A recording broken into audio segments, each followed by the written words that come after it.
Hello, সালাম আলাইকুম guys. আপনারা দেখছেন ঢাকা মেডিকেল কলেজ।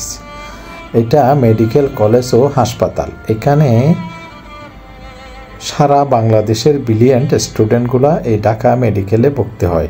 মাশাআল্লাহ, তাদের চিকিৎসা সেবা অনেক উন্নত মানের। আমি যা দেখলাম, আমি আমার রোগীকে নিয়ে প্রথমে জরুরি বিভাগ থেকে ঢুকে গাড়ি পার্কিংয়ে আসলাম এবং গাড়ি পার্কিংয়ে আসার পরে গেট দিয়ে জরুরি বিভাগে ঢোকার হাতের বাম পাশে 10 টাকা দিয়ে একটা টিকিট কিনে একটু ঢোকার পরে হাতের ডান পাশে ডাক্তাররা বসে থাকেন এবং তাদেরকে আমরা পুরো ফাইল দেখানোর পরে ওরা আমাদেরকে একটা জরুরি বিভাগের ওয়ার্ডে পাঠিয়ে দিল এবং এই ওয়ার্ডে আমরা যাওয়ার পরে একদিন পরে আমাদের রোগীর ওটিতে প্রেরণ করলেন অপারেশনের জন্য।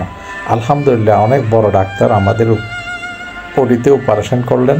2 ব্যাগ রক্ত লাগলো, কিছু সামান্য ওষুধপত্র লাগলো 10-15 হাজার টাকার। বাকিটা ওরা ম্যানেজ করে আলহামদুলিল্লাহ উনি সাকসেসফুল, অপারেশন ভালো হয়েছেন। মেডিকেলটা অনেক বড়।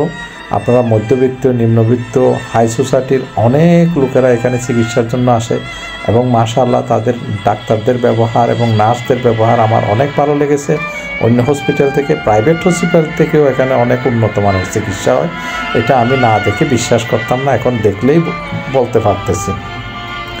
আলহামদুলিল্লাহ, এখানে রোগীর অনেক ভিড়, এই জন্য তারা বাইরেও গোল দিতে রোগীকে রেখে চিকিৎসা সেবা দিতেছে। আপনারাও যদি প্রয়োজন হয় এখানে এসে দেখবেন। যদি কোনো জটিল রোগ হয় আপনারা চিকিৎসার জন্য আসবেন এবং তারা অনেক ওষুধ ফ্রিতে দিয়ে থাকে। সকালের নাস্তা, দুপুরের খাবার যেমন পাউরুটি, ডিম, কলা ইত্যাদি দিয়ে থাকে।